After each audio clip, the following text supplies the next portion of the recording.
46번부터 봅니다.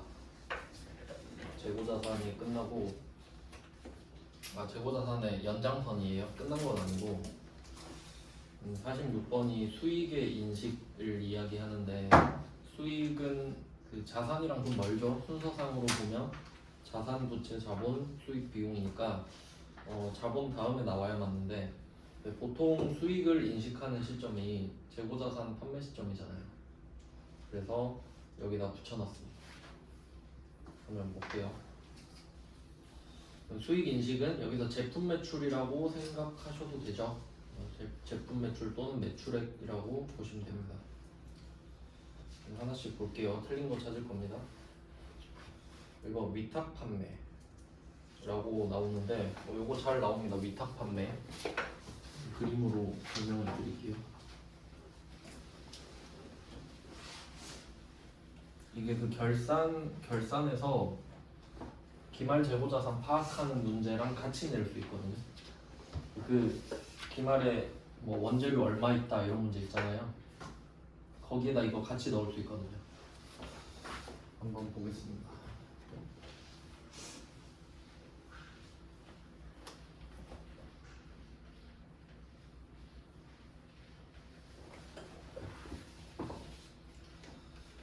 네, 위탁 판매라고 돼 있는데 3명이 나옵니다.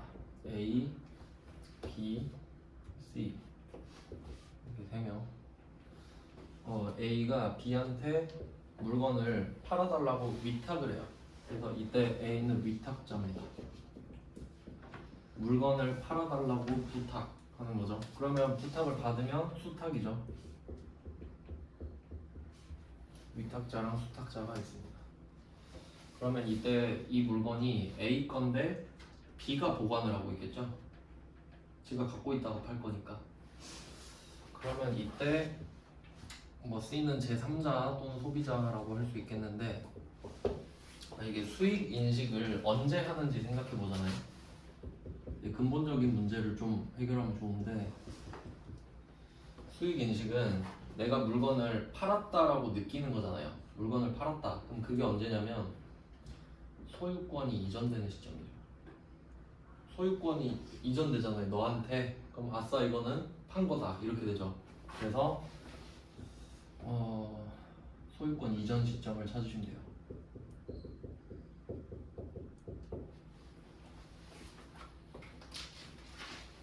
이 중에 얘는 지금 위탁품인 거죠. 자, 그럼 물건이 이동할 때랑 주인이 바뀌는지를 같이 체크할게요. 물건이 A에서 B로 갑니다. 주인 안 바뀌죠. 그럼 이건 수익을 인식하지 않겠네요. 근데 B가 C한테 물건을 판 거예요. 그럼 이제 이 물건은 A 게 아니죠. 그리고 B가 C한테 물건을 팔면 A가 수익 인식하는 거 아시죠? A 거니까. 그러니까 B가 A한테 말해주겠지. 야, 니 거 하나 팔았다. 이런 상황입니다. 네, 그럼 이제 지문을 볼게요. 46번에 1번. 위탁 판매의 경우 위탁자는 수탁자가 제3자에게 제어를 판매한 시점에 수익을 인식한다. 맞죠? A, B, C 차례대로 다 나오죠. 그럼 오답은 뭐가 나오겠어요? 위탁자가 수탁자에게 인도할 때 라고 하면 오답이죠. 그 정도까지 제끼시면 되겠고 그렇게 잘 나오거든요. 일단 지금은 맞아요. 46번에 1번. 그 다음에 2번 상품권입니다. 상품권은 이 상품권을 회수하고 재화를 인도하는 시점. 그러니까 이게 상품권을 팔 때 생각해 보잖아요. 상품권을 팔 때 회계 처리를 어떻게 하냐면 만약에 여러분이 신세계 백화점이에요. 누가 100만 원짜리 상품권을 팔려고 하는 거예요, 나보고. 그럼 우리는 팔 수 있죠. 그럼 100만 원을 받았단 말이죠. 그럼 그 100만 원이 수익일까? 아무것도 안 줬는데. 그럼 부채죠. 백화점이 상품권 팔잖아요. 그 부채예요. 왜냐면 물건 줘야 되잖아요, 이제. 그러니까 100만 원을 먼저 받은 거죠, 그냥. 물건을 안 줬잖아요. 그러면 내가 100만 원은 미리 받았는데 누가 언제 와서 100만 원치 물건 빼갈지 모르죠. 그러니까 이건 부채지. 그러니까 계정 과목으로 치면 선수금이거든요. 그러니까 이게 오답이 뭐라고 나옵니까? 상품권 판매 시점 이렇게 나오겠죠. 상품권 자체를 판매했을 때는 수익을 인식하지 않고 부채로 해놨다가 부채로 달아놨다가 재화를 인도하는 시점에 그게 매출로 바뀌겠죠. 참고로 백화점이면 상품 매출밖에 없겠죠. 백화점이 제품을 만들진 않으니까. 그것도 백화점도 여러 개 있거든요. 그러니까 가게를 입점시켜가지고 그냥 수수료만 먹는 패턴이 있고 자기가 물건을 사입해가지고 파는 패턴이 있는데 근데 뭐 후자에 가깝지 않게 그렇게 생각하고 그 다음에 3번 보겠습니다. 공연 입장료 요거는 저도 모르거든요. 이런 거 짱돌이 있는 문제인데 4번을 먼저 보죠. 46번에 4번 일반적인 상품 및 제품 판매의 경우 대금을 회수한 시점 이걸 현금주의라고 그러죠. 우리가 언제부터 현금주의를 했지? 현금주의는 딱 한 군데 나옵니다. 기억나시나요? 현금 흐름표. 현금 흐름표만 현금주의로 쓰고 나머지는 전부 다 발생주의잖아요. 회계는. 그래서 대금을 회수한 시점이 아니죠. 인도한 시점이라고 해야 맞겠죠.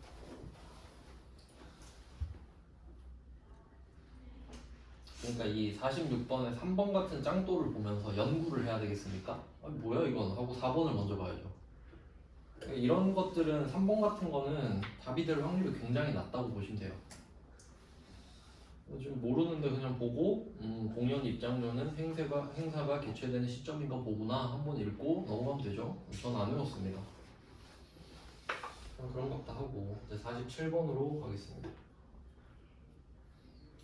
자, 47번은 1번 위탁자가 수탁자에게 해당 재화를 인도한 시점에 수익을 인식한다. 이거 좀 틀렸죠? 바로 먹는 거죠 이런 거는. 그 다음에 나머지는 그냥 확인만 하겠습니다. 자, 47번에 2번 수강료. 좀 여러분 이거랑 좀 관련이 있을 수 있겠는데 강의 기간에 걸쳐 수익으로 인식한다. 네, 그렇습니다. 그러니까 뭐 예를 들어 이게 60시간짜리면은 하루에 2시간씩 깎이잖아요. 그러니까 처음엔 선수금으로 해놓겠지 학원 입장에서. 그리고 2시간 들을 때마다 그게 수익으로 바뀌는 거야. 60분에 2씩 계속 종강하면 그치고 뭐 이런 느낌으로. 실제로 뭐 수익 개념 이야기할 때 그 인간 같은 걸로 많이 하거든요. 그런 내용이 맞습니다. 그 다음에 47번에 3번 요거는 진짜 주는 문제거든요. 할부 판매. 잘 보세요. 할부 판매가 들어가죠. 이미 팔았다는 소리죠. 언제 인식할까요? 인도할 때겠지. 네, 할부 판매랑 일시불 판매랑 다를까요? 시점이 똑같습니다. 물론 장기 할부 판매는 다르겠지만 여기서 할부 판매는 단기를 말을 하는 거죠. 장기가 아니니까. 그리고 그게 부가가치 세법에서 말을 했던 거지 회계에서는 상관없습니다. 회계에서는 수익을 다 인식해버립니다. 네, 복잡하게 생각하실 필요는 없습니다. 이거 이자 이야기인데 이자 부분을 제외한 판매 가격. 그러니까 이거 뭐라고 합니까? 원금이라고 그러죠. 그러니까 휴대폰 살 때 할부 원금 들어보셨어요? 당연히 원금만 할부를 하니까 할부 원금이지. 그러니까 의미 없는 말이죠. 할부 원금은 그냥 원금이에요. 이자를 붙이면 안 되거든요. 그러니까 이자는 따로 붙죠. 네, 맞는 말이고 판매 시점만 보시면 됩니다. 판매 시점이 인도고요. 그 다음에 47번에 4번은 광고 제작 수수료인데 진행률에 따라 인식한대요. 그렇다고 합니다. 네, 그 다음 48번. 네, 위탁 판매 또 나왔죠. 위탁자가 수탁자에게 물건 인도. 틀렸죠? 1번 바로 답입니다. 네, 그리고 밑에 나왔던 것도 확인해 볼게요. 3번의 상품권. 재화 인도하는 시점 맞죠? 그다음 4번 할부. 자, 이게 그 좀 헷갈리실 수 있는데 그 메인 매출 점표 할 때 기억나세요? 장기 할부는 대가의 각 부분을 받기로 한대 막 이런 거 했었던 거. 그러니까 이게 되게 헷갈려지는 게 뭐냐면 처음에는 그냥 뭐 모르잖아요. 회계 1급 때는 뭐가 뭔지. 근데 우리가 지금 3개 하거든요. 회계, 부가가치세법, 부가가치세, 소득세도 하잖아요. 근데 소득세는 주류는 아닌데 이 두 개가 충돌하게 될 거예요 이제. 그러니까 이게 그 할부 있잖아요. 할부 메인 매출 점표에서 이야기를 한 거는 부가가치세 이야기하는 거거든요. 그래서 부가가치세에서는 장기 할부가 대가의 각 부분을 받기로 한대 뭐 이렇게 나왔었어요. 뭐 답으로는 안 나왔지만 그런 문제가 있다고 말씀은 드렸었거든요. 네, 근데 여기서는 장단기 구분 없다 그러죠. 회계에선 그렇습니다. 그래서 나중에 분기할 때 엄청 복잡해요. 막 수출할 때는 법인세법도 나왔다가 막 부가가치세법도 나왔다가 회계 기준으로 해라 그랬다가 막 그러거든요. 근데 4번 보고 장기가 대가의 각 부분을 받기로 한 때인데 이거 틀렸다 이러면 안 돼요. 1번이 너무 확실한 답이잖아요. 그것 때문에 한번 말씀드린 겁니다. 그 다음에 2번을 안 봤죠. 48번에 2번 처음 나왔죠? 시용 판매. 이것도 좀 외운다고 생각하기보다는 상식적으로 한번 생각해 보세요. 뭐 예를 들어 여러분이 안마의자를 산다고 생각해 봐요. 안마의자 비싸잖아요. 그러니까 뭐 그런 거 파는 전략이 뭐예요? 써보고 결정해라. 일단 보내겠다. 일주일 동안 써보고 결정하세요. 요새 뭐 중고차도 일단 보낼 테니까 타보고 결정하세요 이러잖아요. 그럼 그게 시용 판매예요. 시험 삼아 써보라고. 우리가 차를 보냈다고 합시다. 우리가 중고차 매매상인데 차 그거 타보시고 일주일 동안 타보고 결정하세요 이렇게 보낸 거예요. 그럼 언제 판 거죠? 보냈을 때? 아니지, 산다고 해야지. 나왔잖아요. 고객이 구매 의사를 표시한 시점. 그러니까 이게 실제 상황을 엮으면 바로 답이 나오잖아요. 자동차를 보냈는데 보낼 때 팔았다고? 그럼 너무 강매 아닌가요? 그럼 아무도 안 사지. 그리고 한 개 더 있습니다. 시용 판매는 혹시 몰라서 말씀을 드리는데, 그럼 지금 제가 말씀드렸죠. 일주일 동안 타보고 결정하세요 라고 했잖아요. 근데 이 사람이 딱 타보자마자 와 이거 내 차다 저 살게요 이럴 수 있죠. 근데 일주일 동안 아무 말 없이 그냥 탄 거예요. 근데 계약서에는 일주일 동안 환불 요청을 안 하면 판 걸로 간주하겠습니다 써 있거든요. 그럼 일주일이 지나도 판 거겠지. 그러니까 둘 중에 하나죠. 시용 판매는 고객이 구매 의사를 표시하면 제일 좋고, 근데 막 표시 안 하는 사람도 있잖아요. 그냥 조용히 타는 사람도 있죠. 그러면 그 약정 기간이 끝날 때 정도가 되겠죠. 혹시 나올까봐. 혹시. 왜냐면 무조건 구매 의사를 표시하지는 않으니까. 그 막 구매 확정 안 누르고 그런 경우도 많잖아요. 수익이랑 조금 섞어서 풀어봤고요. 그러니까 자연스럽게 넘어왔죠. 수익을 언제 인식하냐랑 제품을 언제 팔았냐로 이렇게 연결되니까. 다음은 10페이지입니다. 재고자산이 진짜 너무 많네요. 10페이지 49번입니다. 옳지 않은 거 찾을게요. 자, 1번 할부 판매 상품 판매 시점만 체크하시면 돼요. 자, 할부 판매는 언제 팔았다고 하나요? 판매 시점이죠.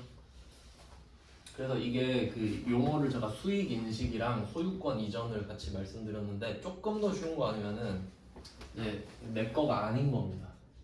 결과적으로.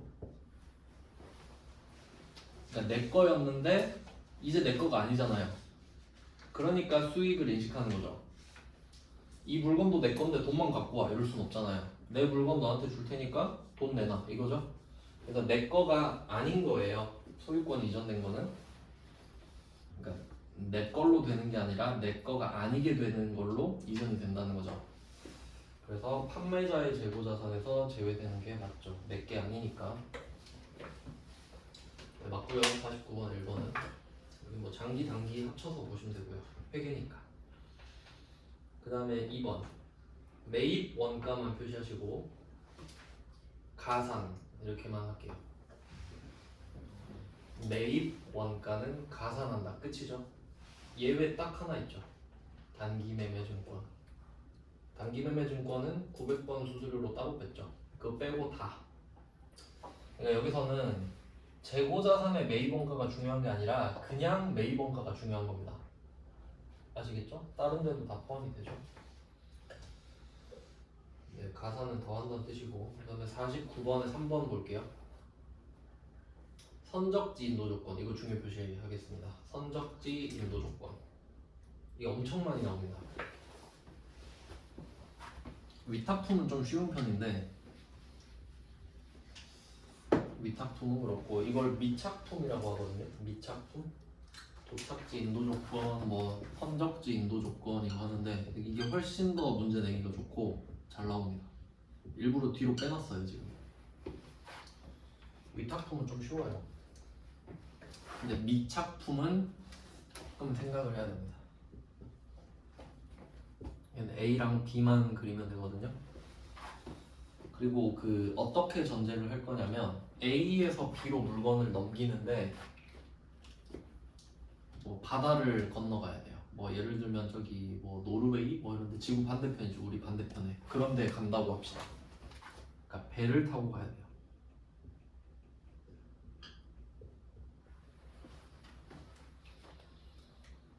그러니까 A랑 B랑 멀어요. 그러니까 A랑 B가 가까우면 그냥 뭐 하루 이틀이면 도착하잖아요. 근데 막 배 타고 15일 가요. 그러면 배 타고 가는데, 그러니까 문제가 뭐냐면 이겁니다. 12월 31일이 되는 거예요. 물건이 배에 있는데. 그럼 이거 누구 거죠? 네 것도 아니고 내 것도 아니고 이렇게 돼버리잖아요. 그러니까 물건을 A랑 B랑 거래를 할 때 정해요. 소유권 이전 언제 할래? 이걸 정한다고요. 그러면 A는 매출을 하는 애고, 두 가지 관점 봐야 되거든요. 매출을 하는 애, B는 매입을 하는 애죠. 그러면 제품 매출이면 당연히 매출 아니냐 할 수 있는데, 우리가 원재료를 살 수도 있잖아요. 원재료를 샀다 그러면 우린 B예요. 제품을 팔았다 그러면 A겠지. 그러니까 요거는 경우의 수가 늘어나거든요. 그럼 우리가 A인지 B인지도 봐야 돼요. 그 다음에 자 A가 수출국이고 B가 수입국이죠. 그럼 A 나라에서 물건을 실을 거 아니에요. 이게 선적지가 되는 겁니다. 물건을 배에다 싣는 곳. 그럼 B는 도착지. 도착지 해도 되고 목적지 해도 됩니다. 약간 무역과 관련된 내용인데 이걸 할 겁니다.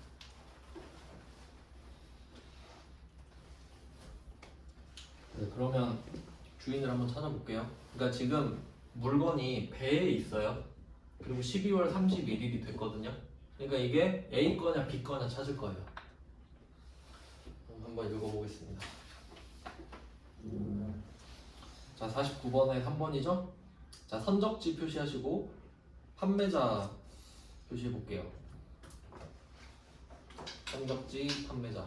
이것도 개념 잘 잡아놓으면은 엄청 쉽게 풀어요. 자, 선적지 A죠.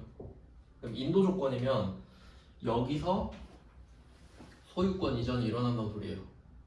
선적지 인도 조건이잖아요. 그럼 여기서 주인이 바뀌어버리죠. 그럼 누구 거예요? B 거죠. 이미 B 겁니다. 선적지 인도 조건 듣는 순간에 아 B 거다. B는 매입자죠.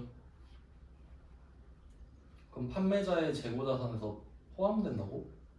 아니죠. 제외한다고 해야겠죠. 그러니까 두 가지 방법이 있죠. 판매자의 재고자산에서 제외하거나 아니면 구매자의 재고자산에 포함되거나 두 가지로 말할 수 있죠. 그러니까 이거 그림을 그려서 딱 풀어야 됩니다. 선적지면 아 B 거네. 그럼 A 거 아닌데? 이렇게 답이 바로 나오죠. 그래서 관점은 이렇게 보시면 되고 이게 경우의 수가 2 곱하기 2잖아요. 매출 매입, 선적지 도착지. 나중엔 어떻게 나오냐면 그러니까 원래는 그 지금 2 곱하기 2에서 3인데 한 개 더 있거든요. 포함, 불포함 이렇게까지 나와가지고 8개가 돼요. 경우의 수가 2 곱하기 2 곱하기 2 해가지고 그러니까 이 금액을 판매자 거한테 빼야 되잖아요. 근데 포함돼 있다 이렇게 말하는 거지. 그럼 빼란 소리죠. 근데 또 이럴 수도 있잖아요. 지금 그러니까 판매자 재고자산에서 빼야 되는 상황인 건 아시겠죠? 근데 포함을 시켜놨다는 거야. 그럼 빼란 소리고 불포함을 이미 시켜놨대요. 그럼 가만히 있으면 되는 거고. 그러니까 얘가 문제 내기 엄청 좋습니다. 경우의 수가 8개니까. 아시겠죠? 그러니까 이거 되게 중요해요. 지금은 좀 간단하게 내는데 금액 내면서 뭐 포함을 시켰니 안 시켰니 그 일반전표 문제 보시면 있어요.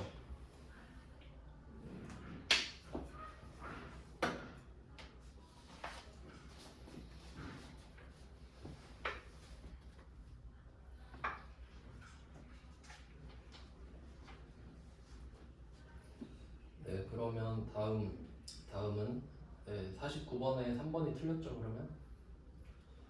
그다음에 49번에 4번 이거 꼽사리 껴놨네요. 감모 손실, 정상, 매출원가 딱 3개 보이죠?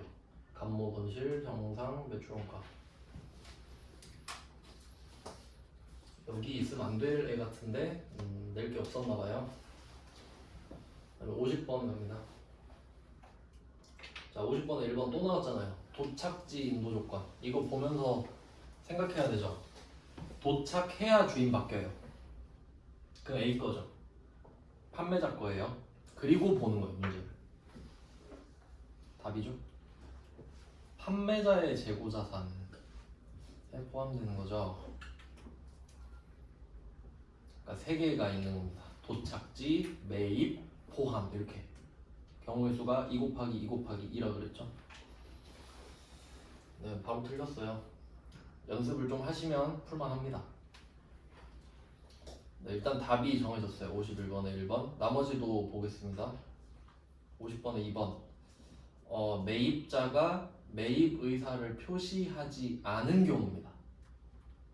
그러니까 요거는 제가 아까 말씀드린 것 중에 그 7일 동안 환불 안 하시면 판 거예요 이 말이 아니라 7일 안이에요 지금. 7일 안에 포함되어 있어 지금. 근데 얘가 산다는 말을 아직 안 할 수 있죠. 그럼 누구 거예요? 판매자 거지. 차는 중고차 매매상 거죠. 그 말입니다. 맞는 말이고. 그다음에 50번에 3번. 수탁자가 제3자한테 판매를 했다. 위탁자의 재고자산이 아니죠.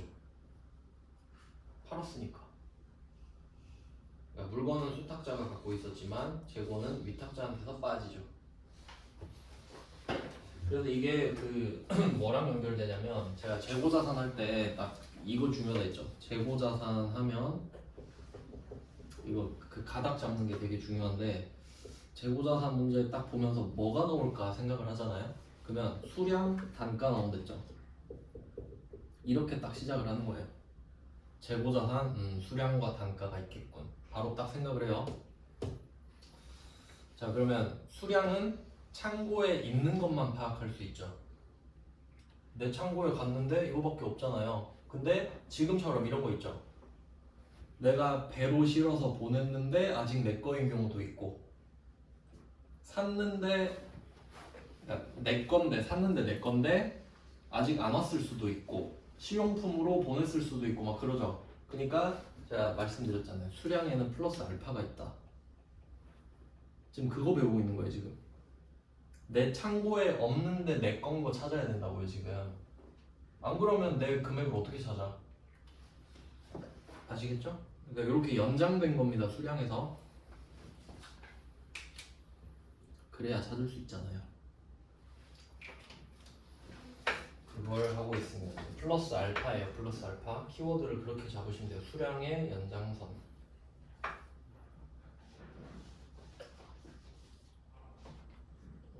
네. 그러면 50번은 2번은 판매자 거 맞고 3번은 포함되지 않는 거 맞고, 그 다음에 4번 이것도 잘 나오죠? 할부 판매는 판매만 표시하면 되잖아요. 판매했으면 당연히 판매자 거 아니지, 판매했다는데. 끝입니다. 이거는 할부가 제일 쉽죠. 답이 51번 갈게요. 또 틀린 거 찾습니다. 1번 선적지 인도 조건. A에서 주인이 바뀌었죠. B 거죠. 근데 A 거냐고 물어보죠. 아니다. 그거 맞죠? A 거 아닌데? B 거야. 이렇게 대답하면 됩니다. 할만하죠? 엄청 잘 나오거든요. 그 다음에 2번 갑자기 선입선출법 내네. 선입선출법은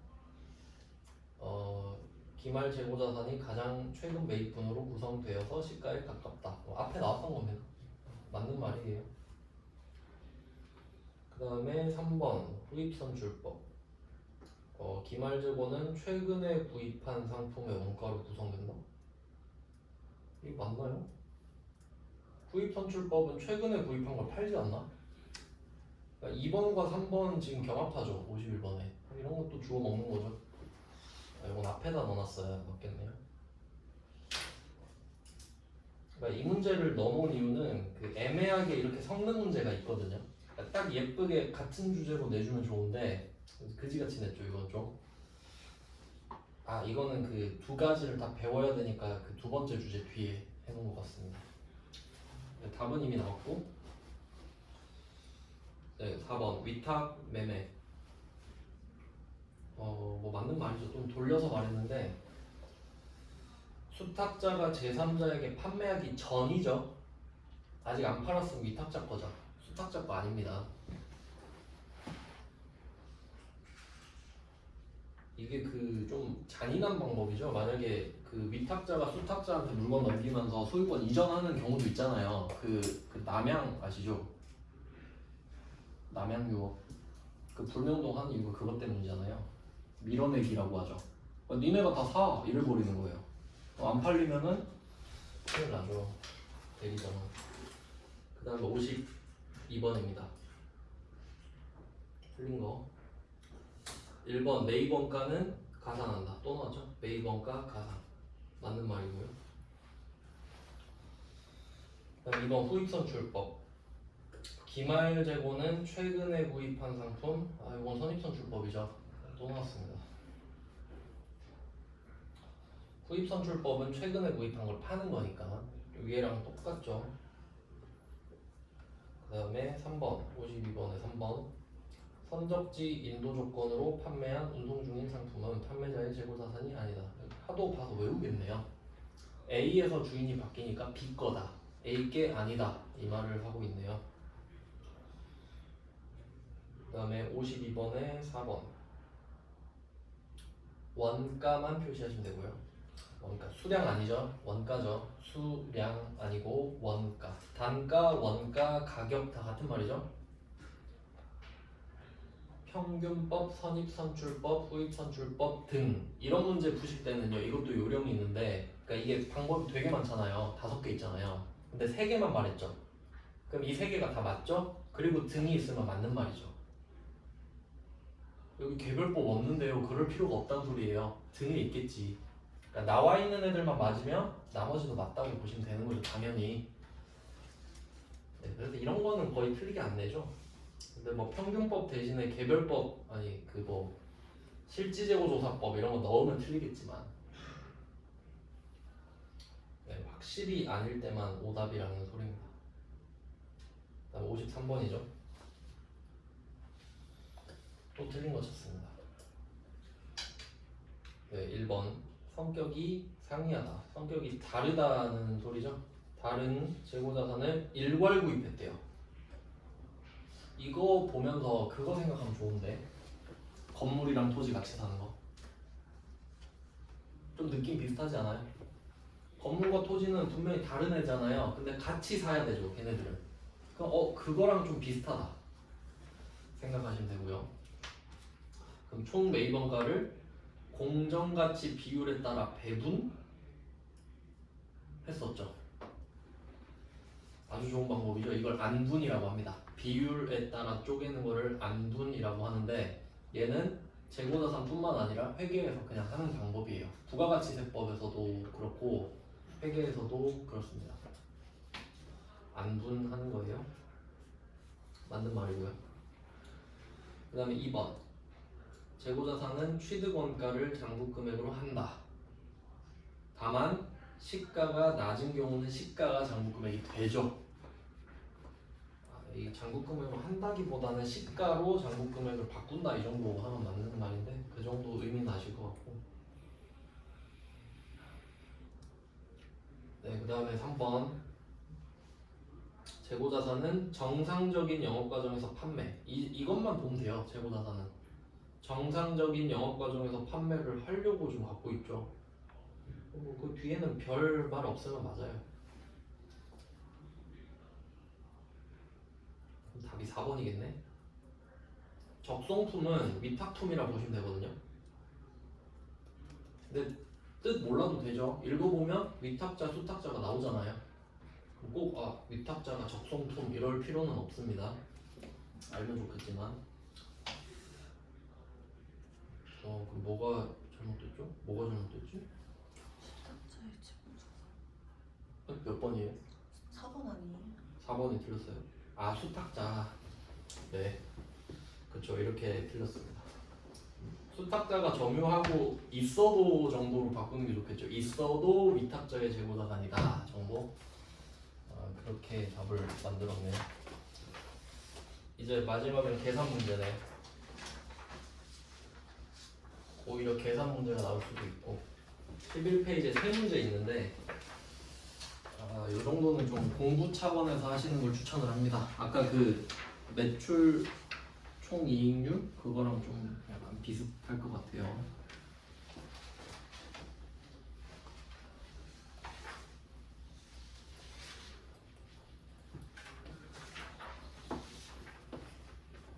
세 문제 한번 풀어봅시다. 자, 54번부터 볼게요. 이게 난이도 순으로 지금 해놨는데 54번은 반드시 푸셔야 됩니다. 그러니까 이게 결산 문제에 나올 수 있어요. 그 12월 31일 문제 있죠. 거기에서 이 문제를 낼 수가 있는 겁니다. 그러니까 뭐 난 이거는 안 해. 이게 연결됩니다. 다. 그러니까 다 연결되니까 다 해보셔야 돼요. 그러면 일단 54번은 기말 재고자산 포함 이것만 표시할게요. 기말 재고자산의 포함. 그리고 여기다가 이걸 써두세요. 자, 기말 재고자산이 뭐냐? 내 거예요, 내 거. 내 거 맞죠? 내 거니까 자산이지. 그러니까 이게 왜 이걸 알려드리냐면 팔린 걸 물어보는지 남은 걸 물어보는 건지. 그러니까 지금 남은 거 물어보는 거죠. 남은 거 내 거. 이걸 왜 강조를 하냐면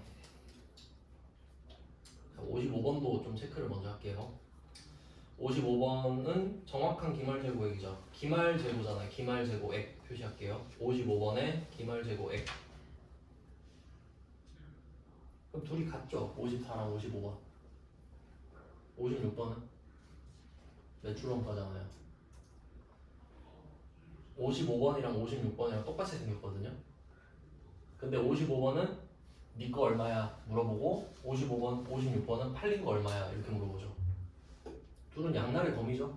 합치면은 그 답이 나오니까. 그래서 요 세 문제를 배치를 한 거예요. 내 거부터 찾아봅시다. 54번. 근데 여기서 포함이라 그랬죠. 그러니까 이게 플러스 알파거든요. 그러니까 이건 뉘앙스가 뭐냐면 54번 문제는 지금 창고는 가봤어요. 창고에 가서 얼마가 있는지 파악을 한 겁니다 지금. 근데 추가적으로 지금 전화해서 막 물어보는 거죠. 하나씩 볼게요. 자, 도착지, 인도 조건, 매입. 도착, 매입이죠. 그 우리가 B예요. 매입이니까 매입 B. 도착을 해야 우리 거죠. 근데 도착 안 했네요. 그럼 포함할까요? 안 해야죠. 근데 지금 불포함 돼 있으니까 가만히 있으면 되죠. X 붙이면 되겠죠. 가만히 있으면 됩니다. 두 번째, 구매자가 매입 의사를 표시한. 그럼 우리가 판매자인 거죠. 표시했네요. 표시하면 내 건가요? 네 거죠. 내 거 아니죠? 지금 내 거 찾는데? 그럼 이것도 X죠. 내 게 아닙니다. 네 거죠.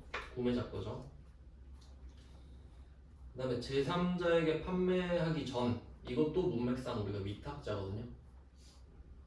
그러면 수탁자가 제3자한테 안 팔았단 소리죠. 그럼 이 물건은 수탁자 창고에 있죠. 근데 내 거잖아요. 그러니까 플러스 알파지. 얘는 더하는 거 맞죠?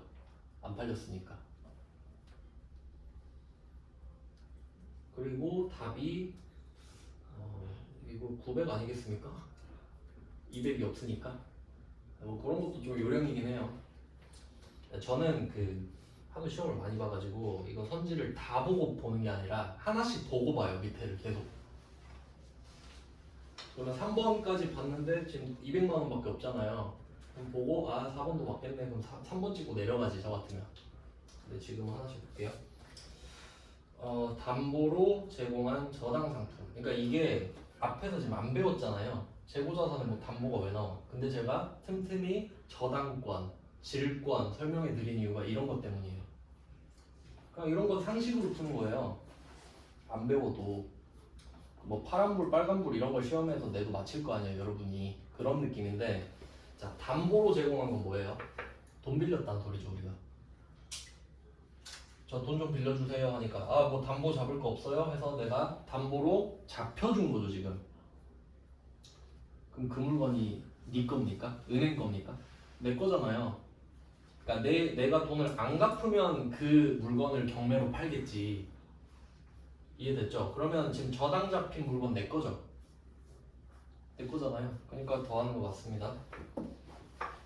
그래서 3번. 어쨌든 3번. 그러니까 네 번째 건 혹시 몰라도 3번 찍을 수 있죠. 200 아니면 900 아니에요, 답이. 그것도 요령입니다. 그렇게 찍으라고 유도한 것 같아요, 지금. 그 다음에 55번 갈게요. 얘는 T 계정입니다.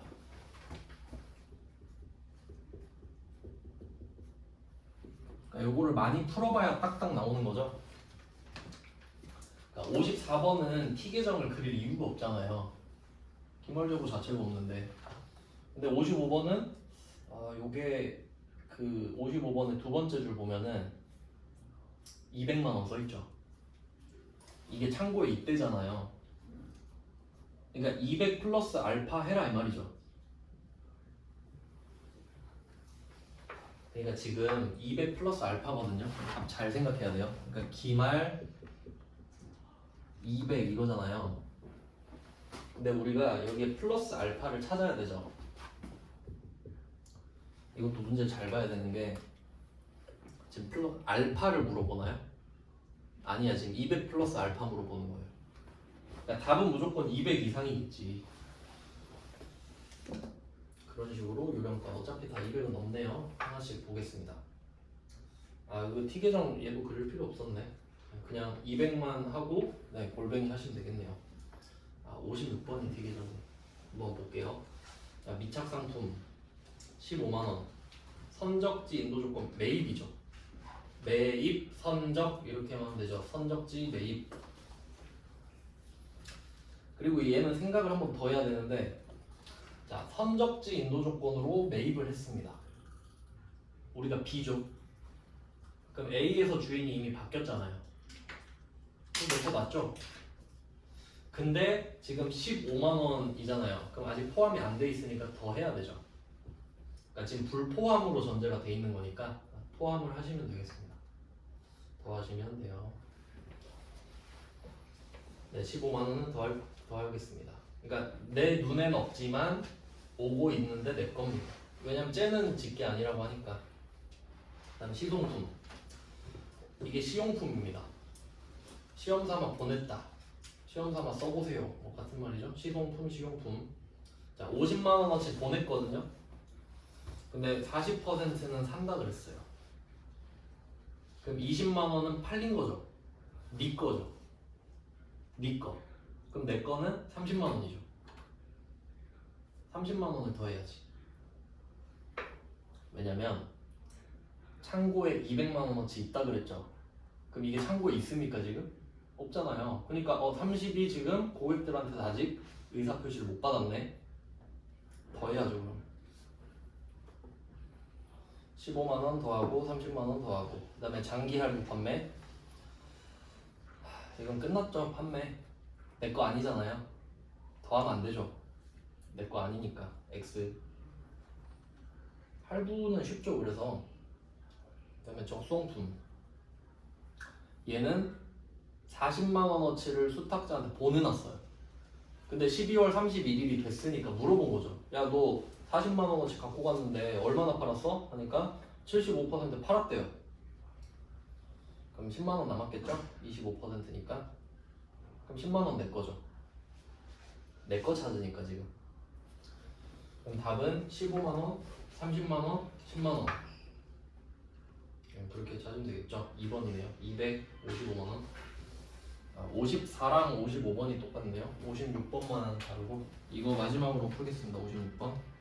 여기까지 하면 재고자산입니다. 매출원가를 찾아볼게요.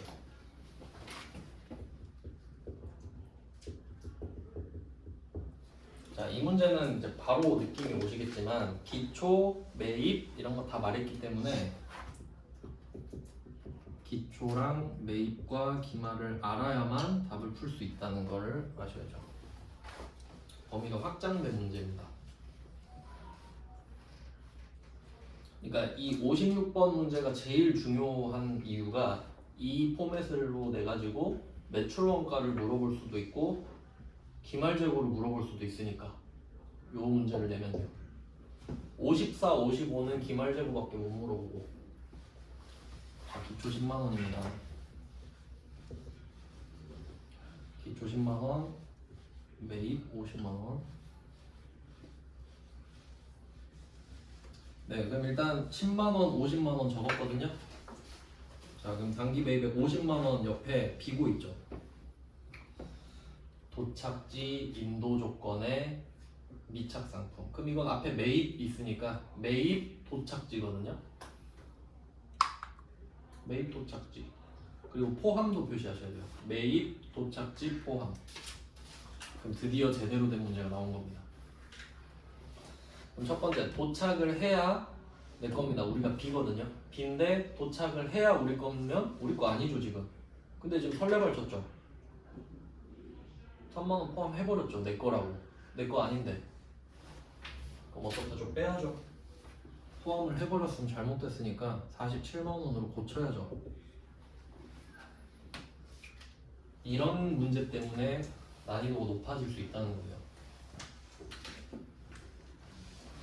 그러니까 앞에서는 뭐 포함, 불포함 없었잖아요. 이제 경우의 수가 8개 맞죠?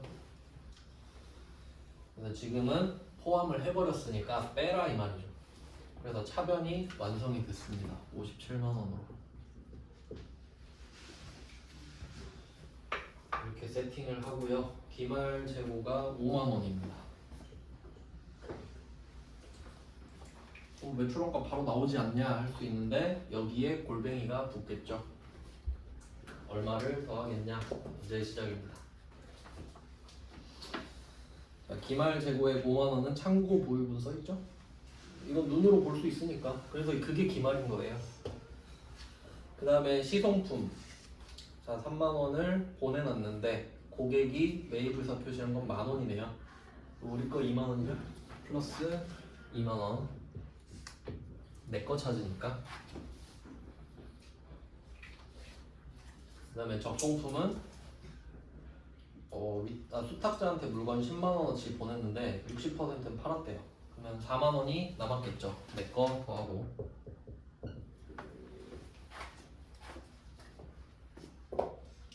네, 이제 매출 원가가 나올 차례네요. 46만원. 그리고 못집게 만원씩 촘촘하게 났네요. 네, 이 정도까지 하시면 됩니다. 그래서 그 54, 55 문제는 그 결산의 기말재고에 구하세요. 이거랑 같이 낼 수 있죠, 충분히. 네, 그래서 무조건 해놓으셔야 됩니다. 이거 미착상품. 이렇게 하면 재고자산은 끝났고 내일 유형자산, 매출채권, 유형자산 아마 이렇게 보겠네요. 무형자산까지 볼 수 있으면 보고요.